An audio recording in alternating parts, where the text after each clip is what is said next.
अस्सलाम वालेकुम दोस्तों, सबसे पहले तो आपके पास एक खुशखबरी वाली खबर पहुंचा देता हूं कि सऊदी वजारत हज और उम्र की जो वजारत है उसकी तरफ से यह ऐलान सामने आया कि अब से जो गैर महरम के साथ भी जो औरतें हैं वो आकर उम्रा कर सकती हैं, उम्रे की अदायगी कर सकती हैं। यानी कि सीधी सी बात मैं ये कहूँ कि पहले जो था औरत अकेली जाकर उम्रा नहीं कर सकती थी, यानी कि उसके पास अपने किसी महरम को साथ लेकर जाना होता था। एक तो ये बहुत बड़ी खबर है। दूसरी ये बड़ी खबर आ रही है कि इस वक्त जो सऊदी अरेबिया की तरफ से ऐलान सामने आया है वजारत हज व उमूर की तरफ से, तो वो ये है कि दूसरी खुशखबरी है, गौर से सुनिएगा, कि सऊदी अरेबिया की वजारत हज व उमूर ने ये नोटिफिकेशन जारी किया है कि जो भी बंदा जिस भी वीज़े पर आएगा वो आकर यहाँ पर हज और उम्रा अदा कर सकता है। यानी कि ये बहुत बड़ी रिलैक्सेशन दी गई है पाकिस्तानी मजदूर जो उस वक्त सऊदी अरब के अंदर मुकीम है उनके लिए। और जो तीसरी जो अहम तरीन खबर आ रही है कि ये मुस्तकबिल में है, यानी कि आने वाले दिनों के अंदर ये इसका रिलीफ पहुंचना शुरू हो जाएगा पाकिस्तान की आवाम को भी और दुनिया भर से जितने भी मुसलमान ज़ायरीन हैं हज उम्रा के लिए तशरीफ़ लाते हैं सऊदी अरेबिया के लिए, लेकिन उनकी माली जो हालत होती है वो इस काबिल नहीं होती कि वो यहाँ का विज़िट कर सकें। तो बहुत सारे लोग ऐसे होते हैं जो कि अपना मंसूबा बनाकर, लेकिन उनको पता चलता है कि हमने जो पैसे इकट्ठे किए हुए हैं उनसे ज़्यादा आगे रकम खर्च होने वाली है, तो वो अपना मंसूबा कैंसिल कर देते हैं। तो इसी ज़मरे में जो है ना सऊदी हज उमूर ने एक प्लान तरतीब दिया है और तकरीबन अब ये सामने आ रहा है कि काम इसके ऊपर जारी है और तकरीबन मुकम्मल कर लिया गया है कि आने वाले दिनों में आपको सऊदी अरेबिया के अंदर जो बंदे हज उम्रा करने के लिए तशरीफ़ लेकर जाते हैं उनके वीज़े के अंदर रिलैक्सेशन दी जाएगी, यानी कि उनकी जो माली खर्चात होती है उसके अंदर कमी की जाएगी। तो ये बहुत बड़ी खबर थी अपने आप के अंदर, तो इसीलिए मैंने समझा कि सबसे पहले आपको बता दूं ये वाली खबर। तो दूसरी जो खबर आ रही है, इस वक्त पाकिस्तान तहरीक इंसाफ ने रेफरेंस जमा करवा दिया स्पीकर कौमी असम्बली राजा परवेज अशरफ साहब के पास, जो कि आसिफ अली जरदारी साहब की नाअहली का है। तोशाखाना के अंदर आसिफ अली जरदारी साहब ने 3 गाड़ियाँ दी थी, यूसुफ रजा गिलानी साहब ने आसिफ अली जरदारी साहब को 3 गाड़ियाँ दी थी गिफ्ट के अंदर। हालांकि तोशाखाना के अंदर यह है कि ये गाड़ियाँ और दूसरी एक अहम चीज़ है उसके बारे में ज़रा मेरे जहन में नहीं आ रहा, मैं बाद में आपको बता दूंगा किसी वीडियो के अंदर। तो वो जो है ना आसिफ अली जरदारी ने पहले बताया जा रहा था कि 5 गाड़ियां हैं, फिर उसको 3 करके अब दी गई हैं आगे, यानी कि रेफरेंस भेजा गया है। तो अब यहाँ पर आप ये देखें कि वो 2 गाड़ियां किसके पास थी, वो किसी आर्मी पर्सनल के बारे में थी, या तो फिर उनके अंदर आप ये शामिल कर लें, अगर यूसुफ रजा गिलानी के बाद की बात है तो उसके अंदर या तो फिर ये मलिक रियाज साहब की बात होगी। तो ये इन्फॉर्मेशन यानी कि जो अभी ताज़ा इन्फॉर्मेशन है उसके मुताबिक। इसके बाद जी नाज़रीन अकराम 2 हैकर्स को गिरफ्तार कर लिया गया और पाकिस्तान की हदूद के अंदर से गिरफ्तार किया गया और रावलपिंडी की हदूद के अंदर से गिरफ्तार किया गया।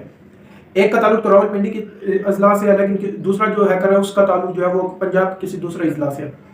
लेकिन जहाँ पर बात ये सामने आ रही है कि वो दोनों हैकर इस वक्त यूनिवर्सिटी के अंदर तालीम भी हासिल कर रहे हैं और बिल्कुल नौजवान है। तो इसके ऊपर यह सवाल निशान खड़ा होता है कि क्या हमारा सिक्योरिटी सिस्टम इतना कमज़ोर है कि कोई भी तालिब इल्म उसको हैक कर सकता है, और वो भी प्राइम मिनिस्टर के ऑफिस की। और प्राइम मिनिस्टर के ऑफिस की मैं तो नहीं कहूँगा, ये इंटेलिजेंस एजेंसीज के पास जो खबरें पहुंची गई थी, क्योंकि वज़ीर आज़म हाउस के अंदर कुछ ऐसे बग्स वगैरह फिक्स किए गए हैं इस ऑडियो लीक्स आने से पहले जो कि अवाम को नहीं मालूम था, लेकिन वहाँ पर मौजूद थे। अवाम को मालूम नहीं था, ना ही प्राइम मिनिस्टर को मालूम था, ना ही वहाँ पर जितनी उनकी कैबिनेट होती है उसको मालूम था, लेकिन वहाँ पर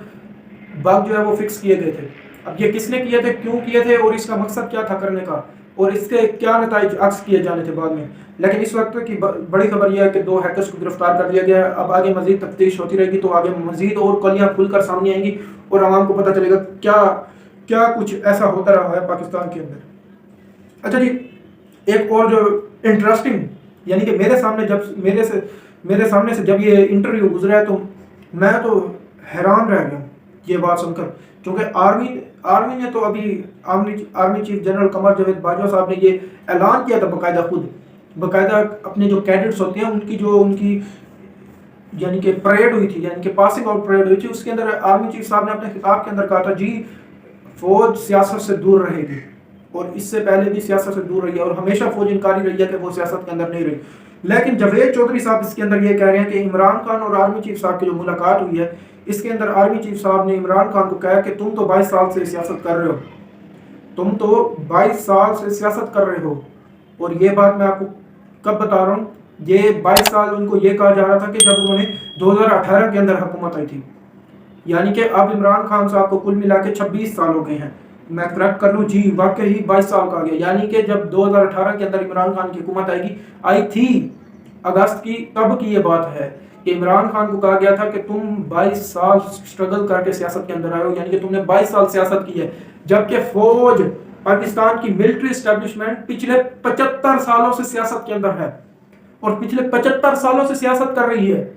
یہ دیکھیں کہ یہ حیران کن انکشاف سامنے آیا. اور جاوید چودھری صاحب کچھ اور بھی اہم ترین انفارمیشن دیتے رہے ہیں پچھلے چند دنوں کے اندر، جب انہوں نے بتایا تھا کہ جنرل جو اب اس وقت کور کمانڈر بہاولپور ہیں جناب فیض حمید صاحب، ان کے بارے میں یہ بتایا تھا کہ جب عمران خان اور فیض حمید کی پہلی ملاقات ہوئی تھی تو آرمی چیف صاحب کو فیض حمید صاحب نے کہا تھا، عمران خان نے اس وقت ٹراؤزر اور شرٹ اور نیچے جو پشاوری چپل ہوتی ہے، یعنی کہ یہ جو پشاوری جو آج کل وہ کھیڑی آئی ہوئی ہوتی ہے جو عمران خان کی چپل ہے، یعنی کہ مشہور جو ہو گئی تھی، وہ عمران خان نے پہنی. تو فیض حمید کے ریمارکس تھے، یہ جاوید چودھری کو کال کر رہا ہوں، میں اپنی طرف سے نہیں کہہ رہا. جاوید چودھری نے کہا ہے کہ فیض حمید صاحب نے آرمی چیف صاحب کو کہا تھا کہ اس بندے کو ہم پاکستان کے پرائم منسٹر بنانے جا رہے ہیں. حالانکہ بعد میں اب ان کے اوپر یہ الزامات عائد ہوتے آ رہے ہیں کہ فیض حمید صاحب عمران صاحب کے ساتھ کھڑے ہو گئے تھے. حالانکہ اس بات کے اندر کتنی سچائی ہے، کتنی حقیقت ہے، یہ میں نہیں جانتا، لیکن میں اتنا جانتا ہوں کہ جاوید چودھری، حامد میر اور جتنے بھی دوسرے اس وقت سینئر صحافی ہیں وہ سارے اسٹیبلشمنٹ کے بھیجے ہوئے ہیں. یعنی کہ اس وقت میڈیا کے اندر جو ان کا سیل کام کر رہا ہے یہ اسٹیبلشمنٹ کے بندے ہیں. اور اسٹیبلشمنٹ سے مراد آپ ملٹری اسٹیبلشمنٹ بھی لے سکتے ہیں، پولیٹیکل اسٹیبلشمنٹ بھی لے سکتے ہیں، آپ گورنمنٹ اسٹیبلشمنٹ بھی لے سکتے ہیں. یعنی کہ کچھ بھی عرض کر لیں، یہ میں آپ کے اوپر چھوڑ رہا ہوں، اس کا فیصلہ آپ نے کرنا ہے. اس کے بعد جی کامران ٹیسوری صاحب کو سندھ کا گورنر تعینات کر دیا گیا. اور تعیناتی کے اندر بھی یقیناً سی بات ہے، بہت حیرانی والی بات تھی، جبکہ ان کا جو فاروق ستار کو نکالا بھی اسی وجہ سے گیا تھا. پچھلی ویڈیو کے اندر میں آپ کو بتا کے گیا تھا کہ جی فاروق ستار اور اس کی آپس میں بہت زیادہ انبن تھی، لیکن کچھ لوگوں نے کہا جی اس کو تو پتہ ہی نہیں ہے یہ کیا کہہ رہا ہے. لیکن میں اب آپ کو بتا رہا ہوں وہ بات میں نے کس لیے کی تھی. فاروق ستار اور اس کے اندر انبن تھی تو فاروق ستار کو اس نے اپنا رائٹ ہینڈ بنا کر پہلے پارٹی کے اندر آیا، پھر فاروق ستار کو باہر نکلوا دیا، اور اب یہ پارٹی کا ڈپٹی کنوینئر یعنی کہ خالد مقبول صدیقی کے بعد دوسرا جو بڑا عہدہ ہے ایم کیو ایم پاکستان کے اندر، دوسرا اس کو دے دیا 9 ستمبر کو، اور یہ خفیہ رکھا گیا. یعنی کہ سامنے نہیں لائی گئی یہ بات کہ کامران ٹیسوری کو، جو کہ یہ ٹیسوری گولڈ کا اونر ہے، اس وقت بہت بڑی فرینچائز ہے ٹیسوری گولڈ، تو اس کا یہ اونر ہے اور اچھا خاصا پیسہ ہے اس کے پاس. تو اچھا جی یہ جو اس نے مشرف صاحب کے دور کے اندر یہ فائنانس کی منسٹری کے اندر بھی اہم رول پلے کرتا ہے. تو اچھا بات میں یہ کر رہا تھا کہ اس کو تو آپ کہہ رہے تھے کہ اس کو پتہ نہیں ہے ولید کو کہ یہ ایسے باتیں کرتا رہتا ہے، اس کو پتہ ہے نہیں. تو آپ نے بات سمجھنی تھی کہ میں اس بات کے اندر کیا کہہ رہا تھا. میں یہ کہہ رہا تھا یہ ان کی آپس میں ان بن تھی، تبھی تو اس کو لایا گیا تھا اندر، لیکن فاروق ستار بھاگ کر اس کے ساتھ کھڑا ہو گیا تھا اور اپنی چیئرمین شپ سے بھی اس کو ہاتھ دھونا پڑا تھا، یعنی کنوینئر شپ سے بھی، اور پارٹی سے بھی نکال دیا گیا تھا فاروق ستار کو. یہ اتنی بڑی وجوہات. اور آج اس نے جو ایک اہم ترین بیان دیا ہے، اہم ترین، میں بار بار کہہ رہا ہوں، اہم ترین بیان دیا اس نے کہ جی ری یونین ہونے جا رہی ہے. وسیم بدامی کے انٹرویو میں اس نے بات کی، ری یونین ہونے جا رہی ہے ایم کیو ایم پاکستان. اور اب ایم کیو ایم پاکستان کو توڑنے والا کون تھا اور اس کو لانے والا کون ہے؟ وہ ہے جی اسٹیبلشمنٹ. وہ چاہتی ہے کہ کراچی کے اندر عمران خان صاحب کے خلاف بہت بڑی طاقت ہو، ایک طرف پیپلز پارٹی اور دوسری یہ والی پارٹی ہو، ایم کیو ایم پاکستان ہو. اور اس کے لیے یہ سر توڑ کے یعنی کہ سر تاڑ کی بازی لگائی جا رہی ہے کہ کسی نہ کسی طرح فاروق ستار، مصطفیٰ کمال اور نبیل بول کو ایک دفعہ پھر سے اس کی ایم کیو ایم پاکستان کے اندر لایا جائے. بہرحال آگے کیا ہوتا ہے، لیکن یہ میں آپ کو کھڑا کر دوں بات کہ اسٹیبلشمنٹ اس وقت جو ہے عمران خان کے خلاف ہو گئی ہے. تمام پولیٹیکل پارٹی پاکستان کے اندر سوائے مسلم لیگ کاف کے ساری وہ بھی آدھی بٹی ہوئی جو ہے، اس کے علاوہ تمام پولیٹیکل پارٹی اس وقت عمران خان کے خلاف ہے. اور جتنی بھی اسٹیبلشمنٹ ہے، پولیٹیکل اسٹیبلشمنٹ ہے، ملٹری اسٹیبلشمنٹ ہے اور گورنمنٹ اسٹیبلشمنٹ ہے، ساری کی ساری عمران خان کے خلاف ہے اس وقت کھڑی ہوئی ہے. اچھا جی ایک اور بات سامنے آئی تھی، علیم خان اور اون چودھری کی نواز شریف صاحب سے ملاقات. جو بندہ کہتا ہے میرا سیاست سے کوئی تعلق نہیں اور سما چینل لے کر بیٹھا ہوا، کل اس کی نواز شریف سے ملاقات ہوئی ہے.